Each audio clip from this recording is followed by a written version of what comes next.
Hey guys, welcome back to my channel. I'm Rebekah with holistichoney.com, and today's video is all about body image for women.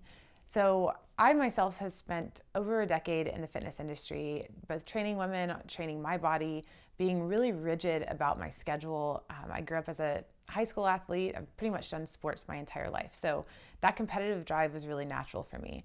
And although there was nothing wrong with that, I didn't always have the right intention behind it, and I ended up really wearing my body down.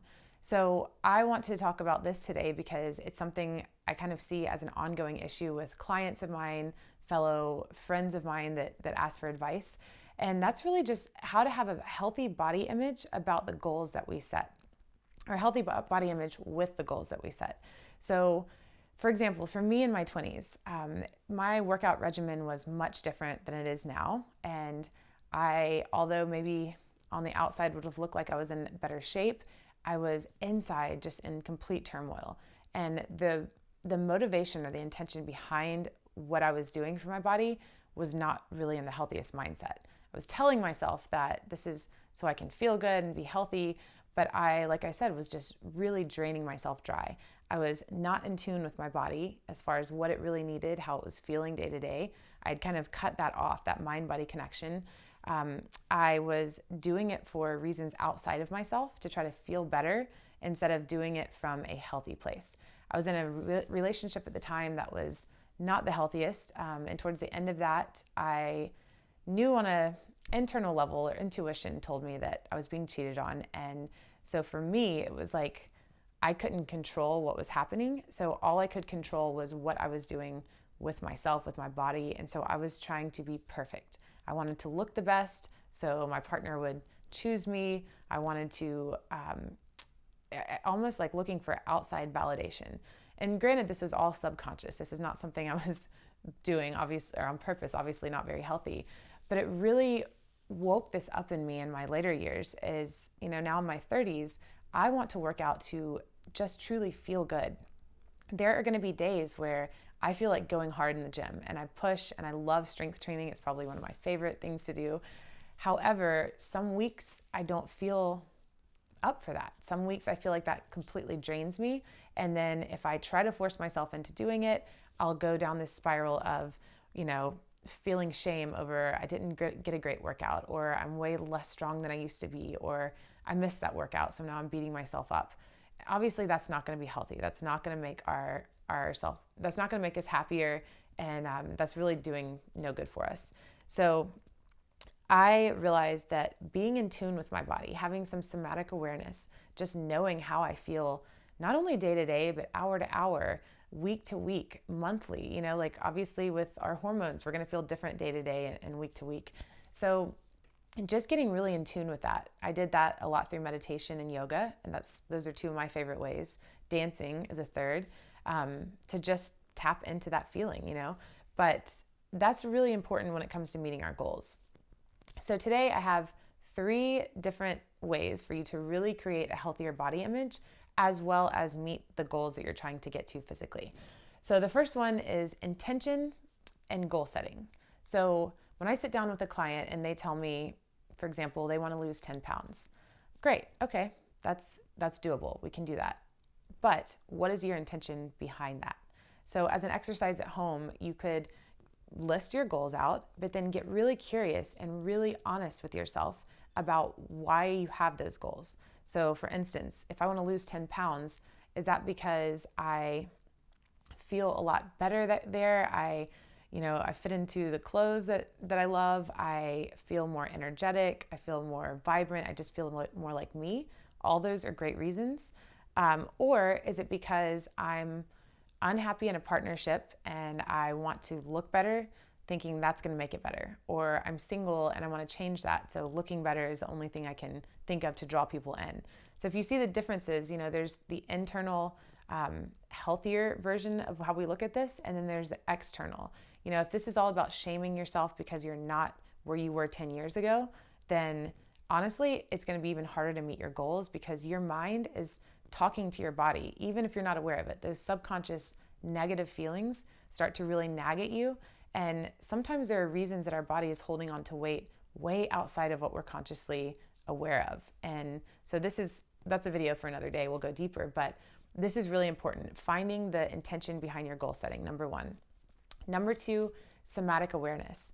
And that, like I was saying, yoga and meditation are great avenues for me to get there, but really anything you can do throughout the day to just be more in tune with how you feel. And that might sound really simple, but in this day and age, our mind and bodies, everything is very connected, but we have found this disconnect between the two that is so strong. For example, sometimes you might be sitting there at work and realize you forgot to eat lunch. And all of a sudden your body's really hungry, but it never even phased your mind. Well, your body doesn't just get hungry all of a sudden. That was probably something that your mind had just kind of tuned out at that point. Same thing can happen if you have to go to the bathroom. All of a sudden you have to pee so bad and you realize, oh, I haven't gotten up from my desk or wherever, the car, for 5 hours. These are little things that we can start to be more aware of, just tapping in and asking ourselves, hour to hour even, how am I feeling? How does my body feel? Tapping into our intuition really helps with that too, because we can tap into the sensations, like certain people that we're around or certain situations, environments. If they aren't making us feel good, try to almost even visualize what that's happening, what that's doing in your body. Is it a color? Is it a feeling of a certain place that I get this feeling? And those are just ways that you can really honor your body a little bit better. So when it comes to working out and setting these goals, if you're forcing yourself into a routine, I have to get up at 5 a.m. and work out because I don't want to work out after work, but yet you do that and you feel really lethargic all morning, or you don't have the energy to push in the morning, it might be time to experiment with some other times of day. If your schedule is flexible, maybe lunchtime, maybe after work, even if you don't want to do it, even if you have to sit in traffic, there are ways to just kind of toy with your schedule a little bit to see how your body reacts better and maybe even improve your sleep routine. So often I see clients come to me and they are in a routine that is just wearing them down, but they continue to do it thinking that's the only option, or they have to just stay, so-and-so's blog or podcast said, have to work out in the morning, so that's what they're doing. The point is, the second step, really important, be in tune with your body and get to know what works best for you. And number three, gratitude. And this can be a really challenging one, especially for some of us ladies. We have a lot of programming around the body issue, the body shame, all of that.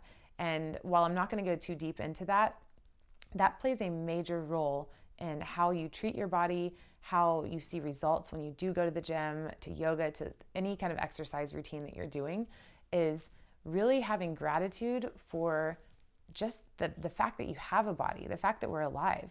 A little thing I like to do is first thing in the morning, try to, no matter how I wake up feeling, rattle off 2 to 5 things in my mind that I'm grateful for.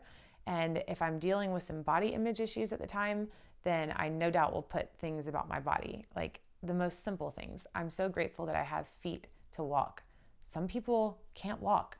Some people don't even have the opportunity to go to the gym. I'm so thankful for my hands. I'm so thankful for the ability to go work out today, no matter how it turns out. And you start to shift your perspective instead of this shame game that we all play so well and beat ourselves up over. It's just find what you're appreciative of, and that helps your mind appreciate things more in the moment. So a good thing to try before and after an exercise is whatever that is. Say you go to the gym, thank yourself for being there. Thank your body, physically just imagine thanking your body for everything that it's doing for you, for the fact that you even got there. Even if you don't feel like you pushed as hard as you could or whatever else is going on that day, just appreciate yourself for showing up. And I promise you will start to see results faster, and you will also start to feel better, because at the end of the day, that's what we really want. We want to feel better internally, and nothing that we do with our bodies externally is going to fix what's going on inside. So just becoming really aware of that mind-body connection is so important, and that's what I try to incorporate in my workouts, my videos, and my classes, is to take that mindful moment. Don't just run into the gym and push as hard as you can and then go home and jump in your routine. Give your body and your mind a chance to adjust to what's going on and to have that gratitude and to just be present. Again, that presence is going to give you, sometimes it's going to show you that you're ready to push really hard. And sometimes it's going to say, I'm glad you're here, but just dial it back a little bit. I didn't get a lot of rest, or for whatever reason, I'm not feeling 100%. It is so, so important to listen to that when your body is speaking. So just to recap: 1, intention with our goal setting; 2, somatic awareness; and 3, a gratitude practice. I promise you those will help you on this health journey. And I hope you enjoyed this video. If you did, please give it a thumbs up, share it with your friends, anybody who could use this message today, and subscribe to my channel if you would like more content like this. I'll see you guys next time.